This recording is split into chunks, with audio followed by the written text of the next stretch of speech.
গরমের রাতে ছাদে বসে ঠান্ডা হাওয়া খাচ্ছিলাম। ছেলেও আমার পাশে এসে বসল। আকাশে অনেক তারা। সে বলল, মা দেখো কত সুন্দর তারা। আমিও তাকালাম। হঠাৎ সে আমার কাঁধে মাথা রেখে বলল, মা আমি কিছু বলবো। আমি বললাম, বল। সে বলল, তুমি কি জানো আমি রাতে ঘুমাতে পারি না। আমি চিন্তিত হয়ে জিজ্ঞেস করলাম, কেন। সে আমার দিকে ফিরে তাকাল, কারণ আমি ভাবি তুমি একদিন আমাকে ছেড়ে চলে যাবে, বিয়ে দিয়ে দেবে কোনো মেয়ের সাথে। আমি বললাম, এসব কি ভাবছিস। সে আমার হাত ধরে বলল, মা আমি কোনো মেয়েকে বিয়ে করতে চাই না, আমি তোমাকেই চাই। আমি অবাক হয়ে বললাম, আমাকে। সে মাথা নেড়ে বলল, হ্যাঁ মা, আমি তোমাকে ভালোবাসি, তুমি আমার স্ত্রী হও, আমরা এই বাড়িতেই থাকব, এই আকাশের নিচেই আমাদের সংসার করব। তার কথায় আমার গলা শুকিয়ে গেল। তারাগুলো যেন আমার দিকেই তাকিয়েছিল। ছেলে তুই কি বলছিস, বললাম কাপা গলায়। সে বলল, সত্যি কথা বলছি মা, আমার কাছে তুমিই সবচেয়ে সুন্দর নারী। এই গল্পটি সম্পূর্ণ শুনলে আপনাদের পানি অটোমেটিক বের হয়ে যাবে, সো যত দ্রুত সম্ভব হাতের কাছে টিস্যু নিয়ে বসে পড়ো। বিছানার চাদর যেন নষ্ট না হয় সেটা সম্পূর্ণ খেয়াল রাখার অনুরোধ জানিয়ে গল্পটি এখন শুরু করব। তার আগে সর্বশেষ অনুরোধ, দয়া করে এমন পানি বের করার গল্প নিয়মিত শুনতে আমাদের চ্যানেলটি সকলেই সাবস্ক্রাইব করুন। ধন্যবাদ। হ্যালো বন্ধুরা, আমার নাম মিতালি দাস। আমার বয়স ৪৪ বছর। আমার স্বামীর নাম সুদীপ দাস, বয়স ৪৭ বছর। আমাদের ২ সন্তান, রাহুল আর প্রিয়া।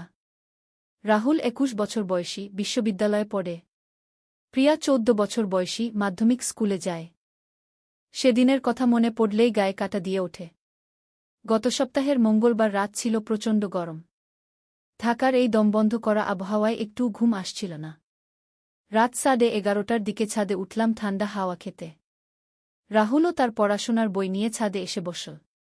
মা এই গরমে কিছুতেই মন বসছে না পড়ায়। রাহুল বলল, ঠিক আছে একটু হাওয়া খেয়ে নে, তারপর আবার পড়তে বসবি। আমি তাকে সান্ত্বনা দিলাম। রাহুল তার বইগুলো একপাশে রেখে আমার পাশেই বসল। আকাশে অজস্র তারা জ্বলছিল। ঢাকার আলোর মাঝেও কিছু উজ্জ্বল তারা স্পষ্ট দেখা যাচ্ছিল। মা দেখো আকাশে কত সুন্দর তারা। রাহুল বলল, হ্যাঁ আসলেই খুব সুন্দর। আমি তাকিয়ে দেখলাম। হঠাৎ রাহুল আমার কাঁধে মাথা রেখে বলল, মা আমি তোমাকে কিছু বলবো। বলতো। আমি সাধারণভাবেই উত্তর দিলাম, তুমি কি জানো আমি রাতে ঘুমাতে পারি না। আমি চিন্তিত হয়ে জিজ্ঞেস করলাম, কেন, কি হয়েছে। রাহুল আমার দিকে ফিরে তাকাল। তার চোখে কেমন যেন একটা গভীর দুশ্চিন্তার ছায়া দেখলাম। কারণ আমি সবসময় ভাবি তুমি একদিন আমাকে ছেড়ে চলে যাবে, বিয়ে দিয়ে দেবে কোনো মেয়ের সাথে। আমি অবাক হয়ে বললাম, এসব কি ভাবছিস তুই। মা তো সবসময় ছেলের পাশে থাকে। রাহুল আমার হাত ধরে বলল, মা আমি সত্যি বলছি, আমি কোনো মেয়েকে বিয়ে করতে চাই না, আমি শুধু তোমাকেই চাই আমার জীবনে। এই কথাটা শুনে আমার মনে প্রথমে কেমন যেন একটা অদ্ভুত অনুভূতি হল। কিন্তু তারপরই ভাবলাম, ছেলেটা হয়তো মায়ের প্রতি তার ভালোবাসার কথা বলছে। আমাকে মানে। আমি জিজ্ঞেস করলাম। রাহুল মাথা নেড়ে বলল, হ্যাঁ মা, আমি তোমাকে ভালোবাসি, তুমি আমার স্ত্রী হও, আমরা এই বাড়িতেই থাকব, এই আকাশের নিচেই আমাদের সংসার করব। তার এই কথাগুলো শুনে আমার গলা শুকিয়ে গেল। তারাগুলো যেন আমার দিকেই তাকিয়েছিল আর আমার মনে হলো পুরো পৃথিবীটা যেন থমকে গেছে। ছেলে তুই কি বলছিস, আমি কাপা গলা জিজ্ঞেস করলাম। সত্যি কথা বলছি মা, আমার কাছে তুমিই সবচেয়ে সুন্দর নারী। এই কথার পর আমি কিছুক্ষণ নীরব থেকে রাহুলের দিকে তাকিয়ে রইলাম। তার চোখে এমন একটা আকুতি দেখলাম যেটা আমাকে বিস্মিত করল। কিন্তু হঠাৎ তার পরের কথাগুলো শুনে আমি আরও অবাক হয়ে গেলাম। মা তুমি জানো না আমি কতদিন ধরে একটা রহস্যের মধ্যে আছি। আমার মনে হয় আমাদের বাড়িতে কিছু অস্বাভাবিক ঘটনা ঘটছে। কী রকম, আমি জিজ্ঞেস করলাম। রাতে আমি অদ্ভুত আওয়াজ শুনি, মনে হয় কেউ যেন আমাদের বাড়ির চারপাশে ঘুরে বেড়াচ্ছে। আর তুমি জানো মা, গত সপ্তাহে আমি ছাদ থেকে একটা রহস্যময় লোক দেখেছি যে আমাদের বাড়ির সামনে দাঁড়িয়েছিল। রাহুলের এই কথা শুনে আমার মনে একটু চিন্তা হল। তুই নিশ্চিত। হ্যাঁ মা। আর আরেকটা ব্যাপার, তুমি লক্ষ্য করেছ কি না জানি না, কিন্তু আমার মনে হয় কেউ আমাদের ফোনে কল করে কিছু না বলে ফোন কেটে দেয়া। এই কথা শুনে আমার মনে পড়ল, গত কয়েকদিন আসলেই এরকম কয়েকটা ফোন এসেছিল, কিন্তু আমি বিশেষ গুরুত্ব দেইনি। তুই ঠিক বলেছিস রাহুল, আমার কাছেও এরকম ফোন এসেছে গু, আমি স্বীকার করলাম। রাহুল উঠে দাঁড়িয়ে ছাদের রেলিংয়ের কাছে গিয়ে নিচের দিকে তাকাল। মা, তুমি এখানে এসো গু। আমি তার কাছে গেলাম। রাহুল আমার কাঁধে হাত রেখে বলল, মা দেখো, ওই রাস্তার মোড়ে একটা গাড়ি দাঁড়িয়ে আছে। গত 3 দিন ধরে আমি ওই গাড়িটা ওখানেই দেখছি গু। আমি নিচে তাকিয়ে দেখলাম, সত্যিই একটা কালো রঙের গাড়ি দাঁড়িয়ে আছে। গাড়ির ভেতরে কেউ আছে কি না তা বোঝা যাচ্ছিল না। এটা আমার নজরে আসেনি গিয়ে আমি বললাম, মা আমার মনে হয় কেউ আমাদের পর্যবেক্ষণ করছে। তুমি কি মনে করো না আমাদের এ ব্যাপারে কিছু করা উচিত? রাহুলের কথা শুনে আমার মনে একটা অস্বস্তি হল। তুই ঠিক বলেছিস। কাল তোর বাবার সাথে কথা বলে দেখি। এই কথা বলার পরপরই হঠাৎ আমাদের বাড়ির নিচে একটা আওয়াজ হল। মনে হলো যেন কেউ আমাদের গেটে ধাক্কা দিচ্ছে। শোনো, নিচে কি আওয়াজ হচ্ছে? আমি রাহুলকে বললাম। আমরা দুজনেই নীরব হয়ে কান পেতে শুনলাম। আবারও আওয়াজটা হলো। এবার আরও জোরে। মা, কেউ আমাদের গেটে ধাক্কা দিচ্ছে ছু, রাহুল ফিসফিস করে বলল। এত রাতে কে আসতে পারে? আমি চিন্তিত হয়ে বললাম। হঠাৎ আমাদের দরজার কলিং বেল বেজে উঠল। 1 বার, 2 বার, 3 বার। বেশ জোরে জোরে। মা, আমার ভয় লাগছে ছু, রাহুল আমার কাছে এসে দাঁড়াল। আমিও ঘাবড়ে গিয়েছিলাম। তোর বাবা তো ঘুমিয়ে আছেন। প্রিয়াও ঘুমাচ্ছে। আমরা কি করব? রাহুল সাহস করে বলল, মা চল আমরা নিচে গিয়ে দেখি কে এসেছে। তবে দরজা খুলব না, জানালা দিয়ে দেখব। আমরা দুজনে চুপি চুপি ছাদ থেকে নিচে নামলাম। বেল তখনও বাজছিল। আমার হৃদস্পন্দন দ্রুত হয়ে গিয়েছিল। নিচে এসে আমরা জানালার পর্দার ফাঁক দিয়ে বাইরে তাকালাম। দেখলাম একজন লোক আমাদের গেটের সামনে দাঁড়িয়ে আছে। তার পরনে কালো পোশাক, মাথায় একটা ক্যাপ। তার চেহারা স্পষ্ট দেখা যাচ্ছিল না। মা, ওই লোকটাকে? রাহুল ফিসফিস করে জিজ্ঞেস করল। আমি চিনতে পারছি না গো, আমি উত্তর দিলাম। হঠাৎ সেই লোকটা আমাদের জানালার দিকে তাকাল। মনে হলো যেন সে আমাদের দেখতে পেয়েছে। তারপর সে একটা কাগজ বের করে আমাদের গেটে রেখে দিল এবং দ্রুত চলে গেল। মা, সে একটা কাগজ রেখে গেছে ছু, রাহুল বলল। দেখি কি লিখেছে খু, আমি বললাম। আমরা গেট খুলে সেই কাগজটা নিয়ে এলাম। কাগজে লেখা ছিল, আপনাদের বাড়িতে একটা গুপ্তধন লুকানো আছে। আগামীকাল রাতে আমরা সেটা নিয়ে যাব। বাধা দিলে বিপদ হবে। এই চিঠি পড়ে আমার পুরো শরীর কাঁপতে লাগল। রাহুল, এটা কি? রাহুল চিঠিটা আবার পড়ল। মা, মনে হয় কোনো চোরের দল আমাদের বাড়িতে চুরি করতে আসতে চায়। কিন্তু গুপ্তধন মানে কি? আমি তো জানি না আমাদের বাড়িতে কোনো গুপ্তধন আছে কু, আমি বললাম। এমন সময় আমাদের পেছন থেকে একটা গলার আওয়াজ এলো। কি হয়েছে? তোরা এত রাতে এখানে কি করছিস? আমরা পেছনে তাকিয়ে দেখি সুদীপ দাঁড়িয়ে আছে। বেলের আওয়াজে তার ঘুম ভেঙে গেছে। দেখো এই চিঠিটা ঘু, আমি সুদীপকে চিঠিটা দিলাম। সুদীপ চিঠিটা পড়ে গম্ভীর হয়ে গেল। এটা কে দিয়ে গেল? একজন অচেনা লোক। কালো পোশাক পরা খে, রাহুল বলল। সুদীপ চিন্তিত মুখে বলল, আমার মনে হয় এটা কোনো সাধারণ চোরের কাজ নয়।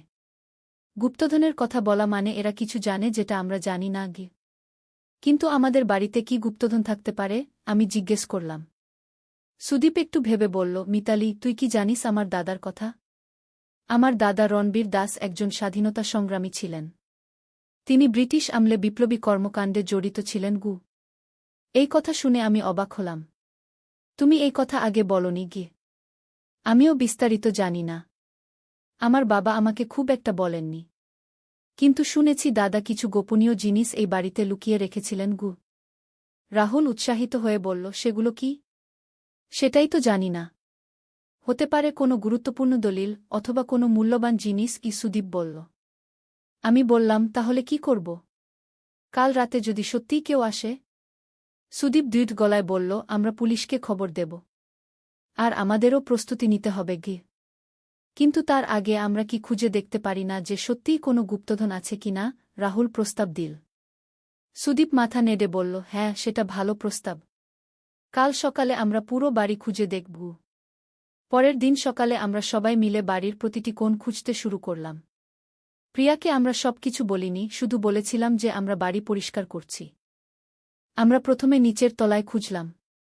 তারপর উপরের তলায়। কিন্তু কিছুই পেলাম না। দুপুর পর্যন্ত খোঁজাখুঁজি করেও কিছু পেলাম না। হয়তো আমরা ভুল জায়গায় খুঁজছি, সুদীপ বলল। রাহুল বলল, বাবা, আমাদের বাড়ির কোনো গোপন ঘর বা কোনো লুকানো জায়গা আছে কি? সুদীপ ভেবে বলল, আমার মনে নেই। তবে একটা কথা, আমাদের বাড়ির ভিত্তিপ্রস্তর যখন গড়া হয়েছিল তখন আমার দাদা নিজেই তদারকি করেছিলেন গু। মানে? আমি জিজ্ঞেস করলাম। মানে হতে পারে বাড়ির নিচে কোনো গোপন জায়গা আছে কি, সুদীপ বলল। আমরা সবাই একসাথে বাড়ির চারপাশে খুঁজতে লাগলাম। হঠাৎ রাহুল একটা অদ্ভুত জিনিস লক্ষ্য করল। বাবা, দেখো, এই দেওয়ালে একটা অংশ কেমন যেন ভিন্ন রঙের গু। আমরা সবাই দেখলাম। সত্যিই দেওয়ালের একটা অংশ বাকি অংশের চেয়ে একটু ভিন্ন রঙের। সুদীপ দেওয়ালে হাত দিয়ে ধাক্কা দিল। শব্দ শুনে মনে হলো সেই অংশটা ফাঁপা। এখানে কিছু আছে, সুদীপ বলল। আমরা একটা হাতুড়ি এনে সেই দেওয়ালের অংশটা ভাঙলাম। দেখলাম একটা ছোট গুহার মতো জায়গা। সেখানে একটা পুরানো কাঠের বাক্স রাখা আছে। রাহুল উৎসাহিত হয়ে বলল, এটাই নিশ্চয়ই সেই গুপ্তধন গু। আমরা বাক্সটা বের করে নিয়ে এলাম। বাক্সটা বেশ ভারী ছিল। সুদীপ বাক্সটা খুলল। বাক্সের ভেতরে ছিল কিছু পুরানো দলিল, কিছু সোনার গয়না এবং কিছু মূল্যবান পাথর। আর একটা চিঠি। সুদীপ চিঠিটা খুলে পড়ল। এটা আমার দাদার লেখা। তিনি লিখেছেন যে এই সম্পদগুলো স্বাধীনতা আন্দোলনের জন্য সংগ্রহ করেছিলেন। কিন্তু স্বাধীনতার আগেই তাকে লুকিয়ে রাখতে হয়েছিল। তিনি চেয়েছিলেন তার পরবর্তী প্রজন্ম এগুলো দেশের কল্যাণে ব্যবহার করুক। আমি বললাম, তাহলে এই সম্পদের কথা কিভাবে অন্য কেউ জানতে পারল? সুদীপ গম্ভীর হয়ে বলল, হতে পারে কেউ দাদার কোনো পুরানো সহযোগী। অথবা কেউ গবেষণা করে জেনেছে গি। রাহুল বলল, এখন কি করব? রাতে তো ওরা আসবে গু। সুদীপ বলল, আমি পুলিশকে ফোন দিচ্ছি গু। সুদীপ পুলিশকে ফোন করে সবকিছু জানাল। পুলিশ বলল তারা রাতে আমাদের বাড়ির কাছে অবস্থান নেবে। সন্ধ্যার পর আমরা সবাই ঘরের ভেতরে ছিলাম। বাক্সটা আমরা আবার সেই গোপন জায়গা রেখে দিয়েছিলাম। কিন্তু পুলিশকে সব বলে দিয়েছিলাম। রাত প্রায় 12টার দিকে আমরা শুনতে পেলাম কিছু আওয়াজ। বাইরে কয়েকটা গাড়ি দাঁড়াল। তারপর কয়েকজন লোক আমাদের বাড়ির চারপাশে ঘোরাফেরা করতে লাগল। আমরা সবাই জানালার পর্দার আড়াল থেকে দেখছিলাম। মোট 5 জন লোক। তাদের সবার পরনে কালো পোশাক, মুখে মাস্ক। মিতালি, তুই আর বাচ্চারা উপরে চলে যা। আমি নিচেই থাকি, সুদীপ বলল। কিন্তু রাহুল বলল, না বাবা, আমি তোমার সাথে থাকব। এমন সময় আমাদের গেটে ধাক্কাধাক্কি শুরু হলো। মনে হলো ওরা গেট ভেঙে ভেতরে ঢুকার চেষ্টা করছে। হঠাৎ বাইরে থেকে একটা জোর আওয়াজ এলো, পুলিশ! হাত তুলে দাঁড়াও! তারপরই বাইরে হইচই শুরু হয়ে গেল। দৌড়াদৌড়ি, চিৎকার, গাড়ির শব্দ। আমরা জানালা দিয়ে দেখলাম পুলিশ এসে পৌঁছেছে। চোরদের কয়েকজনকে ধরে ফেলেছে, কয়েকজন পালিয়ে গেছে। একটু পরে পুলিশের একজন অফিসার আমাদের দরজায় কড়া নাড়ল। আমরা পুলিশ, দরজা খুলুন। আমরা দরজা খুলে দিলাম। পুলিশ অফিসার বলল, আপনারা নিরাপদ। আমরা 3 জন চোরকে গ্রেপ্তার করেছি। বাকিরা পালিয়ে গেছে গি। এরা কারা? সুদীপ জিজ্ঞেস করল। জিজ্ঞাসাবাদ করে জানা গেছে এরা একটা পুরাতত্ত্ব চোরাকারবারি চক্রের সদস্য। আপনার দাদার সম্পর্কে তারা গবেষণা করে জেনেছিল যে এই বাড়িতে মূল্যবান ঐতিহাসিক বস্তু লুকানো আছে গি। আমি জিজ্ঞেস করলাম, এখন কি হবে? পুলিশ অফিসার বলল, আপনারা যে সম্পদ পেয়েছেন সেটা সরকারের কাছে জমা দেওয়া উচিত। এটা জাতীয় ঐতিহ্যের অংশও। সুদীপ বলল, আমরা তাই করব। আমার দাদাও চেয়েছিলেন এটা দেশের কল্যাণে ব্যবহার হোক। পুলিশ চলে যাওয়ার পর আমরা সবাই স্বস্তির নিঃশ্বাস ফেললাম। রাহুল বলল, মা, এত বড় একটা রহস্য আমাদের নিজের বাড়িতেই লুকানো ছিল। হ্যাঁ, কে জানত? আমি বললাম। পরের দিন আমরা সেই সম্পদগুলো জাদুঘরে জমা দিলাম। জাদুঘরের কর্মকর্তারা বলল যে এগুলো অত্যন্ত মূল্যবান ঐতিহাসিক নিদর্শন। আমার শ্বশুরমশাই রণবীর দাসের নাম একটা প্রদর্শনী তালিকায় যোগ করা হল। কিন্তু গল্পটা এখানেই শেষ নয়। আরও অবাক করা ব্যাপার বাকি ছিল।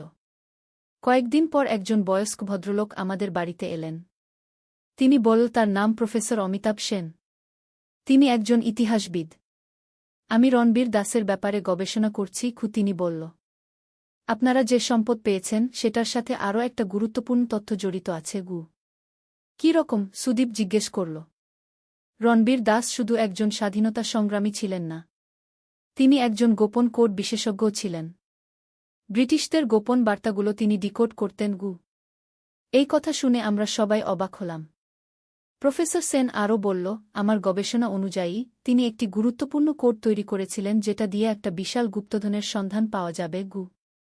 রাহুল উৎসাহিত হয়ে বলল, সেই কোডটা কোথায়? আমার ধারণা সেই কোডটা এই বাড়িতেই কোথাও লুকানো আছে। প্রফেসর সেন বলল। আমরা আবারও খুঁজতে শুরু করলাম। এবার আরও সাতনে। প্রফেসর সেনের সাহায্যে আমরা বাড়ির প্রতিটি ইঞ্চি খুঁজলাম। অবশেষে রাহুল পুরানো একটা বইয়ের পাতায় অদ্ভুত কিছু চিহ্ন খুঁজে পেল। দেখো এখানে কিছু আঁকায় কি আছে। প্রফেসর সেন দেখে বলল, এটাই সেই কোড। এটা একটা ম্যাপ। এই ম্যাপ অনুসরণ করলে আরও বড় একটা গুপ্তধনের সন্ধান পাওয়া যাবে। ম্যাপ অনুসরণ করে আমরা ঢাকার বাইরে একটা পুরানো মন্দিরে গেলাম। সেখানে খুঁজে পেলাম আরও একটা গুপ্ত কক্ষ। সেই কক্ষে ছিল প্রচুর সোনা, রূপা, মূল্যবান পাথর এবং প্রাচীন কয়েন। এই সব সম্পদও আমরা সরকারের কাছে জমা দিলাম। সরকার আমাদের পরিবারকে একটা সম্মাননা দিল এবং আমাদের আর্থিক সহায়তাও দিল। প্রফেসর সেন বলল, রণবীর দাস সত্যিই একজন মহান ব্যক্তি ছিলেন। তিনি শুধু দেশের জন্য লড়াই করেননি, ভবিষ্যৎ প্রজন্মের জন্যও ব্যবস্থা করে গেছেন। এই পুরো ঘটনার পর আমাদের জীবনযাত্রা অনেক বদলে গেল। রাহুল ইতিহাস নিয়ে পড়াশোনা করার সিদ্ধান্ত নিল। প্রিয়াও ইতিহাসে আগ্রহী হয়ে উঠল। কিন্তু সবচেয়ে বড় পরিবর্তন হল আমাদের পারিবারিক বন্ধনে। এই রোমাঞ্চকর অভিজ্ঞতার মধ্য দিয়ে আমরা আরও কাছাকাছি এসেছি। রাহুল এখন আর বলে না যে সে আমাকে বিয়ে করবে। সে বুঝতে পেরেছে যে মায়ের সাথে ছেলের সম্পর্ক আর সব সম্পর্কের চেয়ে আলাদা এবং পবিত্র। তার এখন একটা নতুন স্বপ্ন, সে একজন ইতিহাসবিদ হয়ে দেশের ঐতিহ্য রক্ষা করবে। কয়েক মাস পর রাহুল তার কলেজে একটা মেয়ের সাথে বন্ধুত্ব করল। মেয়েটির নাম তনুশ্রী। ও ইতিহাস নিয়ে পড়ে। ও আমাদের বাড়িতে এসেছিল এবং আমাদের পুরো অভিজ্ঞতার কথা শুনে মুগ্ধ হয়েছিল। রাহুল এখন তনুশ্রীর সাথে অনেক সময় কাটায়। তারা দুজনে মিলে বিভিন্ন ঐতিহাসিক স্থান ঘুরে বেড়ায়। আমি দেখে খুব খুশি হই। একদিন রাহুল আমাকে বলল, মা, আমি তনুশ্রীকে বিয়ে করতে চাই। আমি হেসে বললাম, তাই নাকি? তাহলে তো আমার আরেকটা মেয়ে পাবো। হ্যাঁ মা, তুমি ওকে পছন্দ করো তো? খুবই পছন্দ করি। ও খুব ভালো মেয়ে। এইভাবে আমাদের পরিবারে নতুন সদস্য যোগ হওয়ার প্রস্তুতি শুরু হল। সুদীপ একদিন বলল, মিতালি, আমাদের যে এত বড় একটা রহস্য ঘরেই লুকানো ছিল সেটা ভাবতেই অবাক লাগে।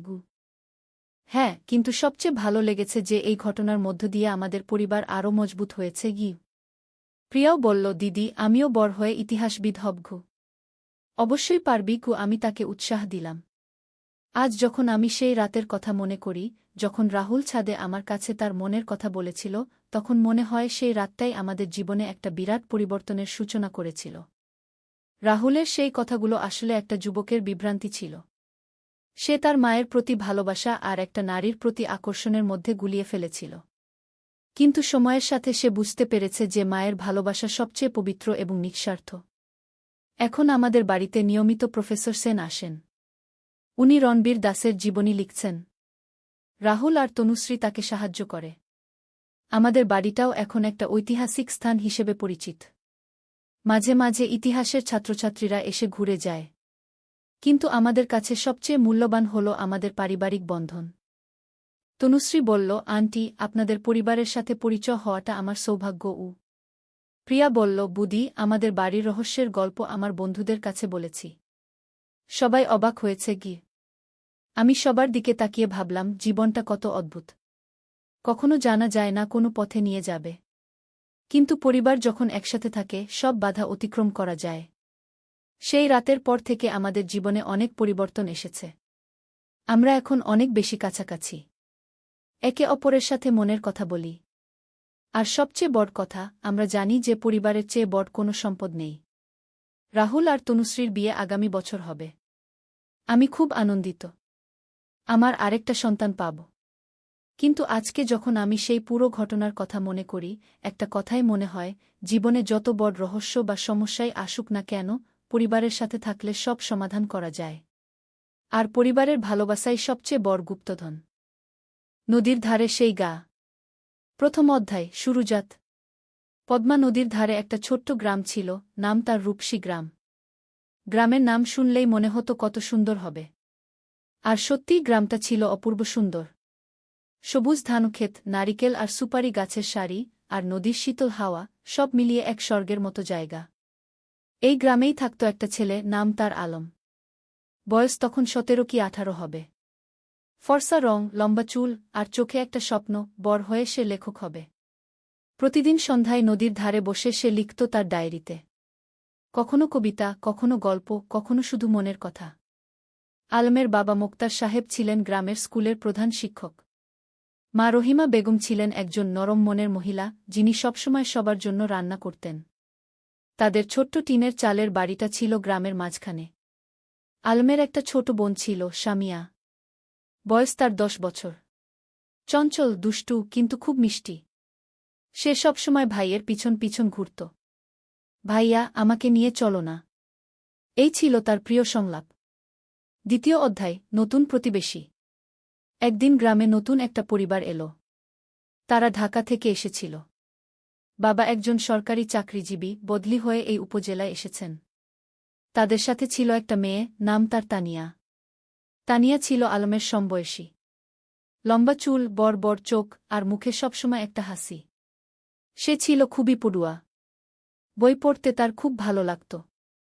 প্রথম দিন যখন সে গ্রামের স্কুলে ভর্তি হল, তখন সবাই অবাক হয়ে তাকে দেখছিল। শহুরে মেয়ে, কিন্তু কোনো অহংকার নেই।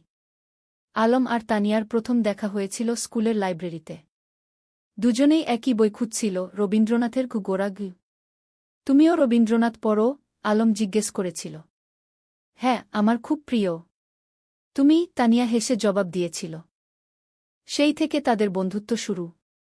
প্রতিদিন স্কুলে, লাইব্রেরিতে, আর কখনো কখনো নদীর ধারে বসে তারা গল্প করত। সাহিত্য নিয়ে, জীবন নিয়ে, স্বপ্ন নিয়ে। তৃতীয় অধ্যায়, স্বপ্নের কথা। একদিন সন্ধ্যায় নদীর ধারে বসে আলম তানিয়াকে বলল, জানো, আমি বড় হয়ে লেখক হতে চাই। এমন গল্প লিখব যেগুলো মানুষের মন ছুঁয়ে যাবে গু। তানিয়া মৃদু হেসে বলল, তুমি পারবে। তোমার লেখার হাত খুব ভালো। তুমি যা লিখো তাতে আন্তরিকতা আছে গি। তুমি কি হতে চাও? আলম জিজ্ঞেস করল। আমি শিক্ষিকা হতে চাই। গ্রামের মেয়েদের পড়াতে চাই। দেখো না, এখানে কত মেয়ে স্কুলেই যায় না। আমি চাই সবাই পড়াশোনা করুক। তানিয়ার কথা শুনে আলম অবাক হল। এতটা সরল, এতটা নিঃস্বার্থ স্বপ্ন। তুমি সত্যিই অসাধারণ, আলম বলল। তানিয়া লজ্জা পেয়ে বলল, আরে না, আমি সাধারণ। তবে হ্যাঁ, আমি মানুষের জন্য কিছু করতে চাই। সেদিন থেকে আলমের মনে তানিয়ার জন্য একটা বিশেষ জায়গা তৈরি হল। সে বুঝতে পারছিল না এটা কি অনুভূতি, কিন্তু তানিয়াকে না দেখলে তার দিন ভালো যেত না। চতুর্থ অধ্যায়, বর্ষাকাল। বর্ষা এলো। পদ্মা নদী ফুলে ফেঁপে উঠল। চারিদিকে পানি আর পানি। স্কুল বন্ধ হয়ে গেল। বৃষ্টি থামার নাম নেই। একদিন সন্ধ্যায় আলম দেখল তানিয়া তাদের বাড়ির সামনে দাঁড়িয়ে আছে, ভিজে একদম। কি হয়েছে? এভাবে বৃষ্টিতে ভিজে আসলে কেন? আলম চিন্তিত হয়ে জিজ্ঞেস করল। আমার বই। আমার প্রিয় বইটা। আমি নদীর ধারে রেখে এসেছিলাম। পানিতে ভেসে যাবে কি? তানিয়া কাঁদো কাঁদো স্বরে বলল। আলম কিছু না ভেবে ছাতা নিয়ে বেরিয়ে পড়ল। বৃষ্টি তখন মুষলধারে পড়ছে। সে নদীর ধারে গিয়ে দেখল তানিয়ার বইটা একটা পাথরের নিচে চাপা পড়ে আছে, কিন্তু পানি প্রায় সেখানে পৌঁছে গেছে। সে দ্রুত বইটা তুলে নিল। সৌভাগ্যবশত বইটা পুরোপুরি ভিজেনি। সে তার শার্টের ভিতরে বইটা লুকিয়ে বাড়ি ফিরল। তানিয়া যখন বইটা পেল, তার চোখে পানি এসে গেল। তুমি এতটা করলে আমার জন্য? তুমি আমার বন্ধু। বন্ধুর জন্য এটুকু তো করাই যায়, আলম হেসে বলল। সেদিন থেকে তানিয়াও বুঝতে পারল, আলম তার কাছে শুধু একজন বন্ধু নয়, আরও বেশি কিছু। পঞ্চম অধ্যায়, গ্রামের মেলা। শরৎকাল এলো। গ্রামে বড় মেলা বসল। নৌকা বাইচ, পুতুল নাচ, জারি গান, কত কিছু। সারা গ্রামে উৎসবের আমেজ। আলম আর তানিয়া একসাথে মেলা ঘুরছিল। স্বামীও ছিল তাদের সাথে। সে দুষ্টুমি করে বলল, ভাইজা, তানিয়া আপু তোমার বউ হবে? আলম আর তানিয়া দুজনেই লজ্জা পেয়ে গেল। আলম স্বামীয়াকে বকা দিল, কিন্তু মনে মনে সে ভাবছিল, সত্যিই তো, তানিয়াকে ছাড়া তার জীবন অসম্পূর্ণ মনে হয়। মেলায় একটা পুতুলের দোকানে তানিয়া একটা সুন্দর পুতুল দেখে মুগ্ধ হয়ে গেল। কিন্তু দাম শুনে হতাশ হল, 50 টাকা। তার কাছে এত টাকা ছিল না। আলম চুপি চুপি পুতুলটা কিনে নিল। মেলা শেষে যখন বাড়ি ফিরছিল তখন সে তানিয়াকে পুতুলটা দিল। এটা তুমি আমার জন্য? তানিয়া অবাক হয়ে বলল। তুমি যেটা চেয়েছিলে সেটা তোমার হওয়া উচিত কি? আলম মৃদু হেসে বলল। তানিয়া পুতুলটা বুকে জড়িয়ে ধরল। ধন্যবাদ আলম, তুমি সত্যিই খুব ভালো। সেদিন রাতে আলম তার ডায়েরিতে লিখল, আজ আমি বুঝেছি ভালোবাসা কাকে বলে। যাকে দেখলে বুক ভরে যায়, যার জন্য নিজের সবকিছু দিয়ে দিতে ইচ্ছা করে, সেই তো ভালোবাসা। ষষ্ঠ অধ্যায়, সংকট। কিন্তু জীবন তো সবসময় সুখের থাকে না। একদিন আলমের বাবা হঠাৎ অসুস্থ হয়ে পড়লেন। ডাক্তার বলল তাকে ঢাকায় নিয়ে যেতে হবে ভালো চিকিৎসার জন্য। আলম দুশ্চিন্তায় পড়ে গেল। ঢাকায় যেতে হলে অনেক টাকা লাগবে। তাদের পরিবার তো সচ্ছল নয়। তানিয়া যখন এ খবর পেল সে তার বাবাকে বলল। তানিয়ার বাবা একজন ভালো মানুষ ছিলেন। তিনি আলমের বাবার চিকিৎসার জন্য টাকা দিতে রাজি হলেন। না না, এভাবে আমরা নিতে পারব না, মোক্তার সাহেব বললেন। আপনি আমার মেয়ের শিক্ষকের বাবা। আমার দায়িত্ব আপনার সেবা করা, তানিয়ার বাবা বললেন। শেষ পর্যন্ত আলমের বাবাকে ঢাকায় নিয়ে যাওয়া হল। আলম আর তার মা তার সাথে গেল। সামিয়া থেকে গেল গ্রামে তানিয়াদের বাড়িতে। ঢাকায় থাকতে হল প্রায় 1 মাস। সেই 1 মাস আলম প্রতিদিন তানিয়াকে চিঠি লিখত। মোবাইল ফোন তো তখন সবার ছিল না। চিঠি ছিল যোগাযোগের মাধ্যম। তানিয়াও প্রতিদিন চিঠির অপেক্ষায় থাকত। আলমের চিঠি পড়ে সে বুঝতে পারত আলম কতটা কষ্টে আছে, কতটা দুশ্চিন্তায় আছে। সে নিজেও আলমের জন্য দোয়া করত। সপ্তম অধ্যায়, ফিরে আসা। অবশেষে মোক্তার সাহেব সুস্থ হয়ে উঠলেন। ডাক্তার বললেন এখন তিনি বাড়ি যেতে পারবেন। কিন্তু সতর্ক থাকতে হবে। যেদিন আলম গ্রামে ফিরল সেদিন পুরো গ্রাম খুশিতে আত্মহারা। সবাই মোক্তার সাহেবকে দেখতে এলো। তানিয়াও এলো সামিয়াকে নিয়ে। আলম তানিয়াকে দেখে বলল, তোমার চিঠিগুলো আমাকে শক্তি দিয়েছে। ঢাকায় যখন খুব কষ্ট লাগত তখন তোমার চিঠি পড়ে আবার ভালো লাগত। আমি জানতাম তুমি ফিরে আসবে। আমি বিশ্বাস রাখিনি, হারাইনি, তানিয়া মৃদু হেসে বলল। সেদিন বিকেলে নদীর ধারে বসে আলম তানিয়াকে বলল, তানিয়া, আমি তোমাকে কিছু বলতে চাই। বলো, তানিয়া বলল। আমি তোমাকে ভালোবাসি। ঢাকায় থাকার সময় প্রতিটা মুহূর্তে তোমার কথা মনে পড়েছে। তুমি ছাড়া আমার জীবন অর্থহীন। তানিয়া কিছুক্ষণ চুপ করে রইল। তারপর বলল, আমিও তোমাকে ভালোবাসি আলম। কিন্তু আমরা এখনো ছোট। আমাদের পড়াশোনা শেষ করতে হবে, নিজেদের প্রতিষ্ঠিত করতে হবে। তারপর আমরা একসাথে থাকব। আলম তার কথা শেষ করল। হ্যাঁ, একসাথে থাকব, তানিয়া হেসে মাথা নাড়ল। অষ্টম অধ্যায়, সময়ের পরীক্ষা। পরের কয়েক বছর দ্রুত কেটে গেল। আলম আর তানিয়া দুজনেই খুব ভালো ছাত্র ছিল। এসএসসি পরীক্ষায় দুজনেই জিপিএ 5 পেল। এরপর তারা ঢাকায় কলেজে ভর্তি হল। আলম নটরডেম কলেজে আর তানিয়া হলিক্রস কলেজে। গ্রাম ছেড়ে শহরে আসতে হল। শহরের জীবন ছিল অন্যরকম। ব্যস্ততা, ভিড়, শব্দ, সবকিছু গ্রামের থেকে আলাদা। কিন্তু আলম আর তানিয়া তাদের লক্ষ্য থেকে বিচলিত হল না। প্রতি সপ্তাহান্তে তারা দেখা করত। কখনো রমনা পার্কে, কখনো টিএসসিতে, কখনো কোনো বইয়ের দোকানে। তারা একে অপরকে উৎসাহ দিত, সাহস দিত। এইচএসসি পরীক্ষায়ও দুজনেই ভালো ফল করল। আলম ঢাকা বিশ্ববিদ্যালয়ে বাংলা সাহিত্যে ভর্তি হল আর তানিয়া শিক্ষা বিভাগে। কিন্তু বিশ্ববিদ্যালয়ের জীবনে নতুন চ্যালেঞ্জ এল। রাজনীতি, সেশনজট, আর্থিক সংকট, নানা সমস্যা। কখনো কখনো আলমের মনে হতো সে হয়তো লেখক হতে পারবে না। তানিয়াও মাঝে মাঝে হতাশ হতো। কিন্তু তারা একে অপরকে সাহায্য করত। আলম যখন হতাশ হতো তানিয়া তাকে মনে করিয়ে দিত তার স্বপ্নের কথা। তানিয়া যখন ভেঙে পড়ত আলম তাকে শক্তি যোগাত। নবম অধ্যায়, স্বপ্ন পূরণের পথে। স্নাতক শেষ করার পর আলম একটা পত্রিকায় চাকরি পেল। সাংবাদিক হিসেবে। বেতন খুব বেশি না, কিন্তু লেখার সুযোগ ছিল। সে ফিচার লিখত, গল্প লিখত। তানিয়া একটা স্কুলে শিক্ষিকা হিসেবে যোগ দিল। তার স্বপ্ন ছিল গ্রামে ফিরে যাওয়া, কিন্তু সে জানত এখনো সময় হয়নি। আগে অভিজ্ঞতা অর্জন করতে হবে। একদিন আলম একটা প্রকাশনা সংস্থায় তার লেখা গল্পের পাণ্ডুলিপি জমা দিল। সে একটা উপন্যাস লিখেছিল, নদীর ধারে সেই গাগ। এটা ছিল তাদের নিজেদের গল্প, তাদের গ্রামের গল্প। কয়েক মাস পর প্রকাশক ফোন করলেন। আপনার বই আমরা প্রকাশ করতে চাই। গল্পটা খুব সুন্দর, আবেগময়। আলম বিশ্বাস করতে পারছিল না। তার স্বপ্ন সত্যি হচ্ছে। সে প্রথমেই তানিয়াকে খবরটা দিল। আমি জানতাম তুমি পারবে। তুমি তো সত্যিই লেখক। তানিয়া খুশিতে আটখানা।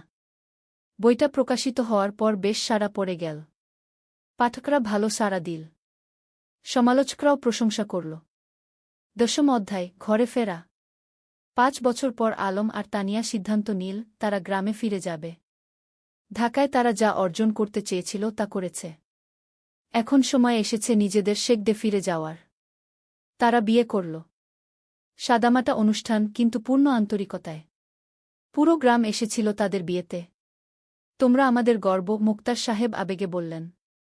বিয়ের পর তারা গ্রামেই থেকে গেল। আলম লেখালেখি চালিয়ে গেল। সে গ্রামের গল্প লিখত, সাধারণ মানুষের গল্প। তার বই পরপর সফল হতে লাগল। তানিয়া গ্রামে একটা স্কুল খুল। বিনামূল্যে গরিব মেয়েদের পড়াতে লাগল। সে তার স্বপ্ন পূরণ করছিল। 11 অধ্যায়, নতুন প্রজন্ম। 3 বছর পর তাদের একটা মেয়ে হল। নাম রাখল রূপা।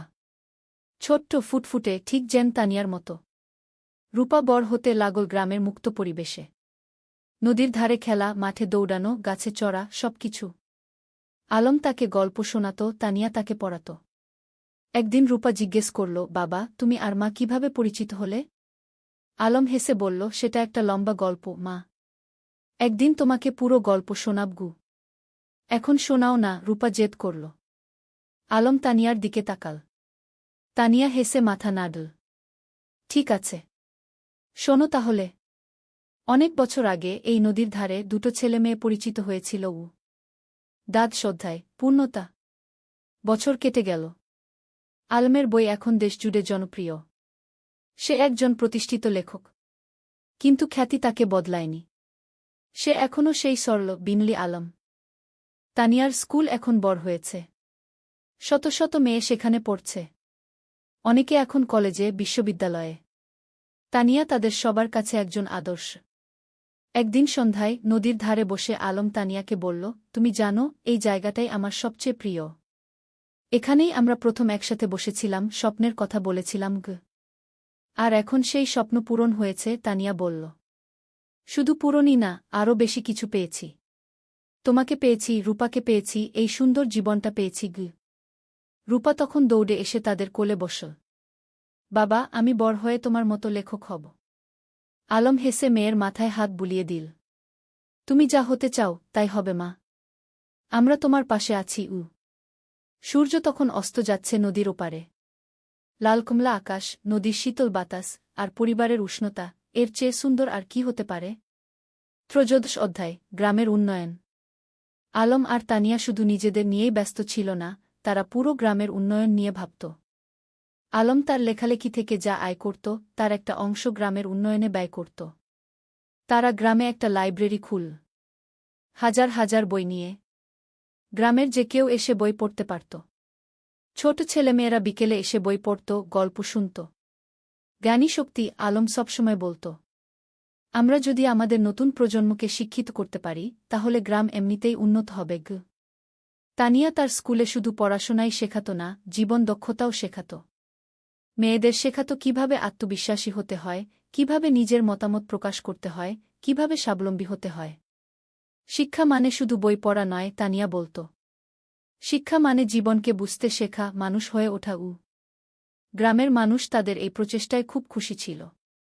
যারা আগে মেয়েদের স্কুলে পাঠাতে চাইত না, তারাও এখন পাঠাতে শুরু করেছে। একদিন গ্রামের প্রবীণ হাজী সাহেব আলমকে বললেন, বাবা, তোমরা আমাদের গ্রামের জন্য যা করছ, সেটা আল্লাহ কবুল করুন। তোমরা না থাকলে আমাদের গ্রাম এখনও অন্ধকারেই থাকত। আলম বিনয়ের সাথে বলল, চাচা, আমরা তো এই গ্রামেরই সন্তান।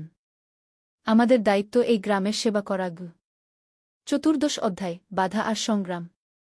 কিন্তু জীবন তো সবসময় মসৃণ পথে চলে না। একদিন গ্রামে একটা বড় সমস্যা দেখা দিল। পদ্মা নদীর ভাঙন শুরু হল। প্রতিদিন নদী গ্রামের জমি গিলে খাচ্ছে। অনেক পরিবার তাদের বাড়িঘর হারাচ্ছে। ফসলের জমি নদীতে তলিয়ে যাচ্ছে। মানুষ আতঙ্কিত। আলম আর তানিয়া বসে থাকল না। তারা একটা সভা ডাকল। পুরো গ্রামের মানুষ এলো। আমরা যদি একসাথে কাজ করি তাহলে আমরা নদীর ভাঙন রোধ করতে পারব, আলম বলল। আমাদের সরকারের কাছে দরখাস্ত দিতে হবে, আমাদের নিজেদেরও কিছু পদক্ষেপ নিতে হবে গু। তারা একটা কমিটি গঠন করল। জেলা প্রশাসকের কাছে দরখাস্ত দিল। সংবাদপত্রে লিখল। আলম তার লেখনীর মাধ্যমে এই সমস্যা তুলে ধরল সারা দেশে। কয়েক মাসের সংগ্রামের পর সরকার নড়েচড়ে বসল। নদীর তীরে বাঁধ নির্মাণের কাজ শুরু হল। ধীরে ধীরে ভাঙন থামল। গ্রামের মানুষ স্বস্তির নিঃশ্বাস ফেল। তোমরা আমাদের গ্রামকে বাঁচিয়েছ, একজন বৃদ্ধ আলমকে আশীর্বাদ করলেন। আমরা সবাই মিলে বাঁচিয়েছি, আলম বলল। এটা সবার প্রচেষ্টার ফল। পঞ্চদশ অধ্যায়, রূপার স্বপ্ন। রূপা এখন 10 বছরের। খুব মেধাবী মেয়ে। স্কুলে সব সময় প্রথম হয়। কিন্তু শুধু পড়াশোনায় নয়, সে খেলাধুলায়, গানেও ভালো। একদিন রূপা তার বাবা-মাকে বলল, আমি ডাক্তার হতে চাই। গ্রামের মানুষদের সেবা করব। আলম আর তানিয়া খুশি হল। তাদের মেয়ে অন্যের সেবা করতে চায়, এর চেয়ে বড় গর্বের আর কি হতে পারে? তুমি যা হতে চাও, আমরা তোমাকে সাহায্য করব, তানিয়া বলল। কিন্তু রূপার একটা শর্ত ছিল। আমি ঢাকায় না, গ্রামেই থাকব। এখানেই পড়ব, এখানেই ডাক্তারি করব গু। আলম হেসে বলল, কেন মা? ঢাকায় তো ভালো সুযোগ পাবে গু। বাবা, তুমি আর মা যেমন গ্রামে ফিরে এসেছ, আমিও তাই চাই। গ্রামের মানুষদের সবচেয়ে বেশি সাহায্যের দরকার গু। এই কথা শুনে আলমের চোখে পানি এসে গেল। তার মেয়ে তার আদর্শকে ধারণ করছে। রূপা খুব পরিশ্রমী ছিল। প্রতিদিন ভোরে উঠে পড়াশোনা করত।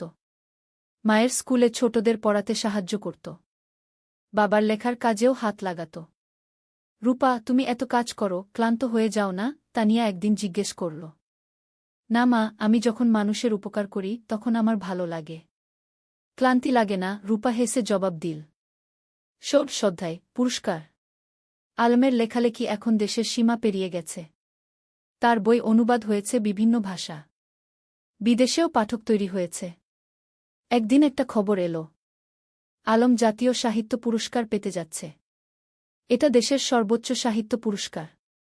পুরো গ্রাম আনন্দে উদ্বেলিত। আমাদের আলম জাতীয় পুরস্কার পাবে, সবাই গর্ব করে বলতে লাগল। পুরস্কার দেওয়ার অনুষ্ঠান হল ঢাকায়। প্রধানমন্ত্রী নিজে পুরস্কার তুলে দিলেন আলমের হাতে। আপনার লেখা আমাদের গ্রামবাংলার প্রকৃত চিত্র তুলে ধরে, প্রধানমন্ত্রী বললেন। আপনি দেশের গর্ব। আলম বিনয়ের সাথে পুরস্কার নিল। তার মনে পড়ল সেই দিনগুলোর কথা, যখন সে নদীর ধারে বসে স্বপ্ন দেখত লেখক হওয়ার। পুরস্কার পাওয়ার পর আলম একটা বক্তৃতা দিল। এই পুরস্কার শুধু আমার একার নয়। এটা আমার স্ত্রী তানিয়ার, আমার মেয়ে রূপার, আমার গ্রামের সব মানুষের। তারা আমাকে অনুপ্রাণিত করেছে, সাহস দিয়েছে গি। তানিয়ার চোখে খুশির অশ্রু। তার স্বামী এত বড় সম্মান পেল, কিন্তু তবুও সে নিজের কৃতিত্ব সবার সাথে ভাগ করে নিচ্ছে। সপ্তদশ অধ্যায়, তানিয়ার স্বীকৃতি। আলমের পুরস্কার পাওয়ার 1 বছর পর তানিয়াও একটা সম্মান পেল।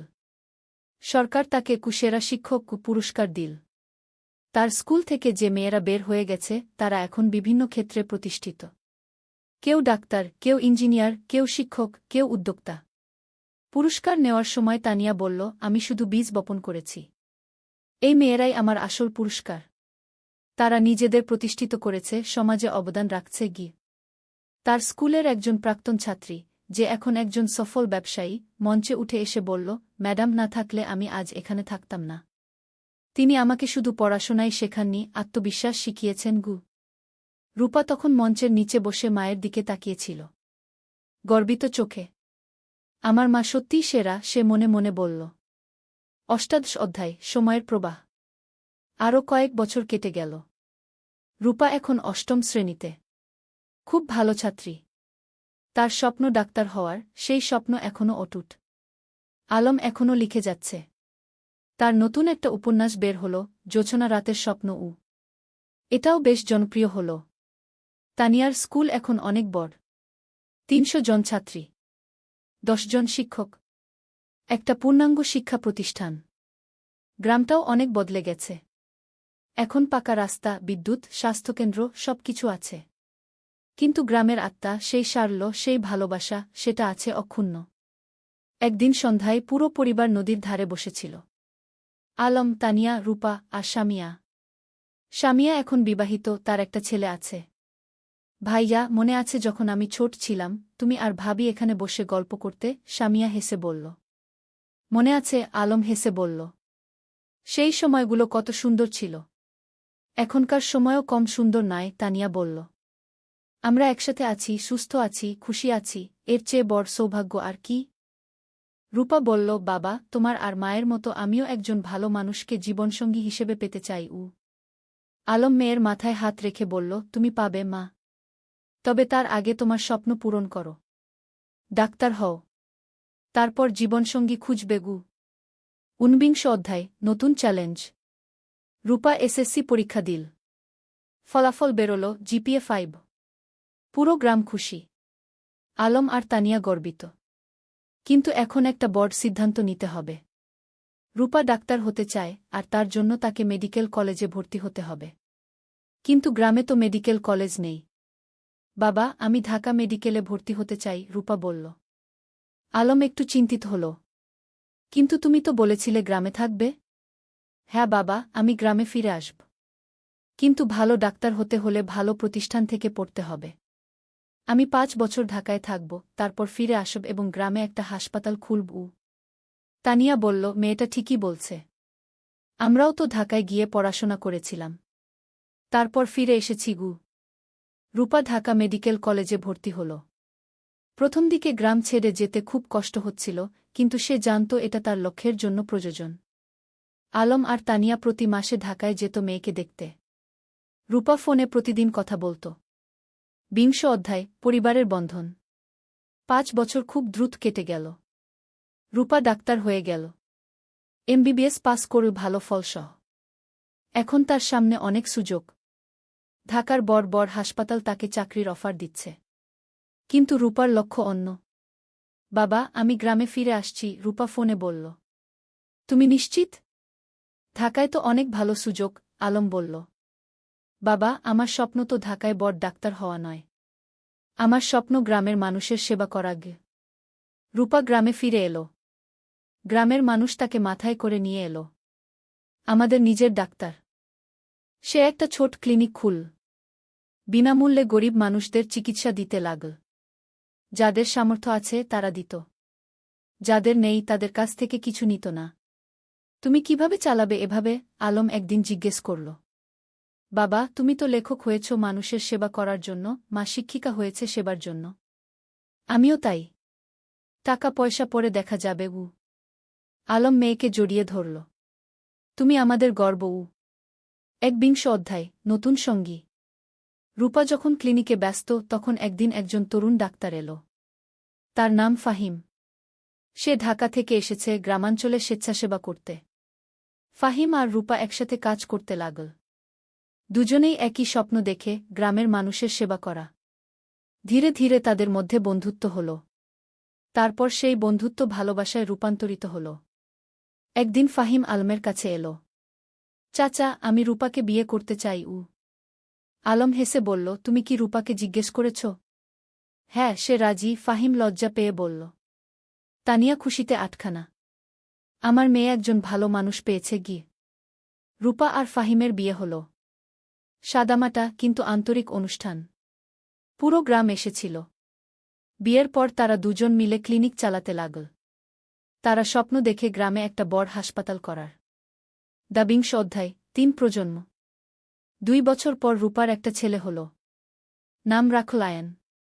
আলম আর তানিয়া দাদা-দাদি হল। দেখো আমাদের নাতি, আলম আবেগে বলল।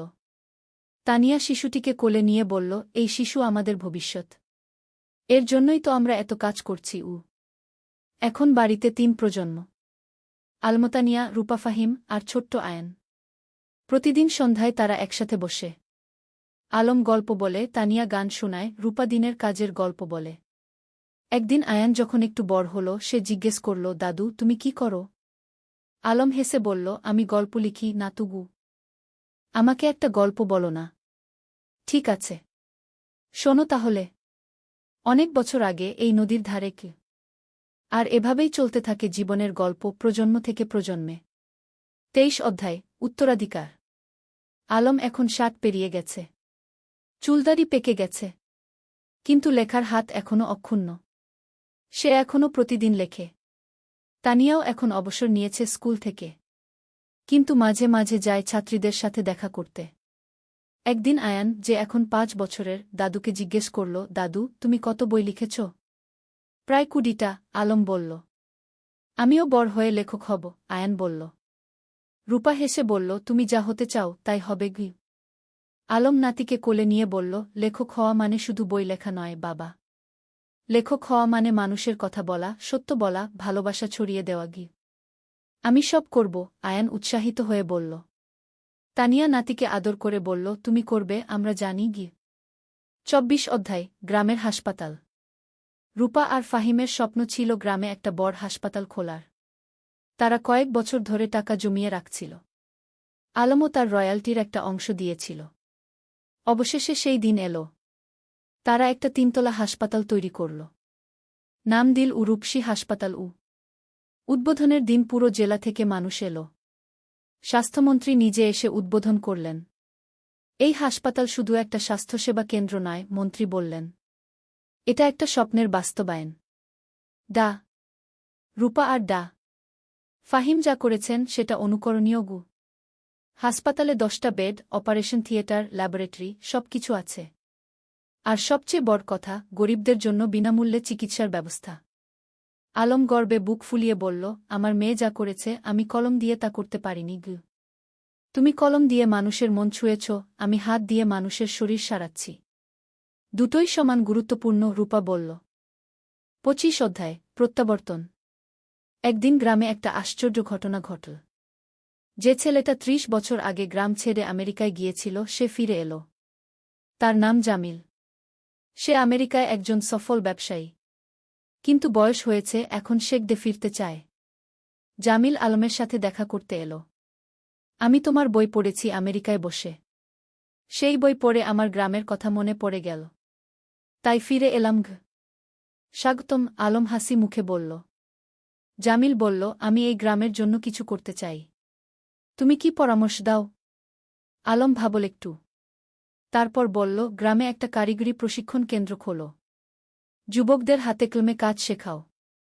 তাহলে তারা চাকরি পাবে, স্বাবলম্বী হবে গু। জামিল খুশি হল। চমৎকার আইডিয়া। কয়েক মাসের মধ্যে একটা কারিগরি প্রশিক্ষণ কেন্দ্র খোলা হল।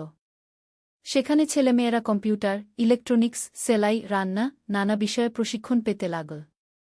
এভাবে একে একে গ্রামে নতুন নতুন সুবিধা যুক্ত হতে লাগল। কেউ ফিরে এসে স্কুলে দান করল, কেউ রাস্তা বানিয়ে দিল, কেউ মসজিদ মন্দির সংস্কার করল। আলম দেখছিল আর ভাবছিল, একজন মানুষ যদি ভালো কাজ শুরু করে তাহলে সেটা অন্যদেরও অনুপ্রাণিত করে কি। 26 অধ্যায়, পরবর্তী প্রজন্ম। আয়ান এখন 10 বছরের। খুব মেধাবী ছেলে। সে দাদুর কাছে বসে গল্প শোনে, দাদির কাছে থেকে জীবনের পাঠ নেয়। একদিন স্কুলে একটা রচনা প্রতিযোগিতা হল। বিষয় ছিল আমার স্বপ্নের বাংলাদেশ গ। আয়ান লিখল, আমার স্বপ্নের বাংলাদেশে সবাই শিক্ষিত হবে।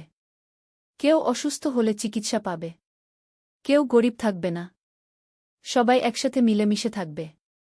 আমার দাদু বলেন, স্বপ্ন দেখতে হয় বড়, তারপর সেই স্বপ্ন পূরণের জন্য কাজ করতে হয় গে। আয়ান প্রথম হল। পুরস্কার পেল। আলম নাতির রচনা পড়ে চোখ ভিজিয়ে ফেল। আমাদের শিক্ষা বৃথা যায়নি। নতুন প্রজন্ম ঠিক পথে আছে গু। 27 অধ্যায়, জীবনের সন্ধ্যা। আলম এখন 65 পেরিয়ে গেছে। শরীর একটু দুর্বল হয়ে এসেছে। কিন্তু মন এখনও তরুণ। একদিন ডাক্তার বলল, তার হার্টে সমস্যা আছে। বিশ্রাম নিতে হবে। রূপা খুব চিন্তিত। বাবা, তুমি এখন আর এত কাজ করবে না। বিশ্রাম নাও। কিন্তু আলম কি থেমে থাকার মানুষ? সে এখনও লেখে, মানুষের সাথে দেখা করে, গ্রামের উন্নয়নের কাজে যুক্ত থাকে। তানিয়া বলল, তুমি একটু শান্ত হও। আমরা এত কাজ করেছি, এখন পরের প্রজন্মকে দায়িত্ব দাও। তুমি ঠিক বলছ, আলম মেনে নিল। কিন্তু আমার একটা শেষ ইচ্ছা আছে গি। কি? তানিয়া জিজ্ঞেস করল। আমি আমাদের জীবনের গল্পটা লিখতে চাই। একটা আত্মজীবনী। যাতে পরের প্রজন্ম জানতে পারে আমরা কিভাবে স্বপ্ন দেখেছিলাম, কিভাবে সেই স্বপ্ন পূরণ করেছিলাম গু। তুমি লেখো, তানিয়া হেসে বলল। আমি তোমাকে সাহায্য করব। 28 অধ্যায়, শেষ বই। পরের 6 মাস আলম লিখল তার জীবনের গল্প। নদীর ধারে সেই গা, একটি জীবন কথা কি নাম দিল। বইটাই ছিল তাদের প্রথম দেখা, প্রথম প্রেম, সংগ্রাম, সফলতা, ব্যর্থতা, সবকিছু। বই প্রকাশিত হওয়ার পর দেশজুড়ে সাড়া পড়ে গেল। মানুষ পড়ল আর অনুপ্রাণিত হল। একজন পাঠক চিঠি লিখল, আপনার বই পড়ে আমি বুঝেছি স্বপ্ন দেখা আর তা পূরণ করা সম্ভব। আমিও এখন আমার গ্রামে ফিরে যাব, কিছু করব। আলম এই চিঠি পড়ে খুশি হল। দেখো তানিয়া, আমাদের জীবন বৃথা যায়নি। আমরা মানুষকে অনুপ্রাণিত করতে পেরেছি। 29 অধ্যায়, বিদায়। এক শীতের সকালে আলম ঘুম থেকে উঠল না। তার হার্ট অ্যাটাক হয়েছে। রূপা যতই চেষ্টা করল, কিছু করতে পারল না। আলম চলে গেল। পুরো গ্রাম শোকে মুহ্যমান। আমাদের আলম চলে গেল, সবাই কাঁদল। তানিয়া কান্নায় ভেঙে পড়ল। তুমি আমাকে একা ফেলে চলে গেলে। রূপা মাকে সান্ত্বনা দিল। মা, বাবা চলে যায়নি। তার লেখায় সে বেঁচে আছে। তার কাজে সে বেঁচে আছে। আমাদের মধ্যে সে বেঁচে আছে। গিয়ে আলমের জানাজায় হাজার হাজার মানুষ এলো। তাকে সমাহিত করা হল গ্রামের কবরস্থানে, নদীর পাশে, যেখানে সে জীবনের অনেকটা সময় কাটিয়েছে। 30 অধ্যায়, উত্তরাধিকার, শেষ অধ্যায়। আলমের মৃত্যুর পর তানিয়া ভেঙে পড়েনি। সে আরও শক্ত হয়েছে। আলম চলে গেছে, কিন্তু তার স্বপ্ন চলে যায়নি। আমাকে সেই স্বপ্ন বাঁচিয়ে রাখতে হবে। সে গ্রামের লাইব্রেরিটাকে কি আলম স্মৃতি লাইব্রেরিকে নাম দিল। সেখানে আলমের সব বই রাখা হল। রূপা হাসপাতালে আরও বেশি মনোযোগী হল। বাবা চাইতেন আমি মানুষের সেবা করি। আমি তাই করব। ফাহিম তার পাশে থেকে সাহায্য করল। আয়ান, যে এখন 15 বছরের, দাদুর মতো লিখতে শুরু করল। সে গল্প লেখে, কবিতা লেখে। একদিন আয়ান তানিয়াকে তার লেখা একটা গল্প দেখাল। গল্পের নাম দাদুর স্বপ্ন। তানিয়া পড়ল। চোখে পানি এলো। তোমার দাদু বেঁচে আছে তোমার মধ্যে। বছরের পর বছর কেটে গেল। গ্রামটা আরও উন্নত হল। কিন্তু আলমকে কেউ ভুলল না। প্রতি বছর তার জন্মদিনে গ্রামে একটা সাহিত্য উৎসব হয়। তরুণ লেখকরা আসে, তাদের লেখা পড়ে। তানিয়া এখন 80 পেরিয়ে গেছে। কিন্তু এখনও প্রতিদিন স্কুলে যায়। ছাত্রীদের দেখে আসে। একদিন এক তরুণী তানিয়াকে জিজ্ঞেস করল, ম্যাডাম, আপনার আর আলম স্যারের গল্পটা কি সত্যি? তানিয়া হেসে বলল, হ্যাঁ, প্রতিটা শব্দ সত্যি। আমরা স্বপ্ন দেখেছিলাম, আর সেই স্বপ্ন পূরণ করেছিলাম। আমিও কি পারব? তরুণী জিজ্ঞেস করল। অবশ্যই পারবে, তানিয়া দৃঢ়তার সাথে বলল। শুধু স্বপ্ন দেখো, তারপর সেই স্বপ্ন পূরণের জন্য কাজ করো। আর কখনো হাল ছেড়ো না। সেদিন সন্ধ্যায় নদীর ধারে বসে তানিয়া আকাশের দিকে তাকাল। আলম, তুমি কি দেখছ? আমরা যা শুরু করেছিলাম তা এখনো চলছে। তোমার স্বপ্ন বেঁচে আছে। নদীর জল কুলকুল করে বয়ে যাচ্ছে। বাতাসে যেন আলমের কণ্ঠস্বর ভেসে এলো, আমি জানতাম তুমি পারবে। আমরা একসাথে এই স্বপ্ন দেখেছিলাম, তুমি তা বাঁচিয়ে রেখেছ। ধন্যবাদ, তানিয়া। তানিয়া হাসল। চোখে পানি, কিন্তু মুখে হাসি। ধন্যবাদ তোমাকে, আলম। তুমি আমার জীবনকে অর্থবহ করেছিলে। সমাপ্তি। এই ছিল আলম আর তানিয়ার গল্প। দুটো সাধারণ মানুষ, যারা অসাধারণ স্বপ্ন দেখেছিল। আর সেই স্বপ্ন শুধু নিজেদের জন্যই ছিল না, ছিল সবার জন্য। আজও রূপসী গ্রামে যদি যাও, দেখবে আলম স্মৃতি লাইব্রেরি, তানিয়া বালিকা বিদ্যালয়, রূপসী হাসপাতাল, সবকিছু দাঁড়িয়ে আছে। এগুলো শুধু ভবন নয়, এগুলো স্বপ্নের বাস্তবায়ন। আর নদীর ধারে, যেখানে একদিন দুটো তরুণী বসে স্বপ্ন দেখেছিল, সেখানে এখন একটা ফলক লাগানো আছে। তাতে লেখা, যেখানে স্বপ্ন শুরু হয়েছিল। আলম ও তানিয়া, দুই স্বপ্নদ্রষ্টা, দুই সেবক, যারা প্রমাণ করেছেন স্বপ্ন দেখলে এবং কাজ করলে সবকিছুই সম্ভব। শিক্ষা, জীবনে স্বপ্ন দেখো বড়, তারপর সেই স্বপ্ন পূরণের জন্য নিরলসভাবে কাজ করো। নিজের জন্য নয়, সবার জন্য কিছু করার চেষ্টা করো। তাহলেই জীবন সার্থক হবে।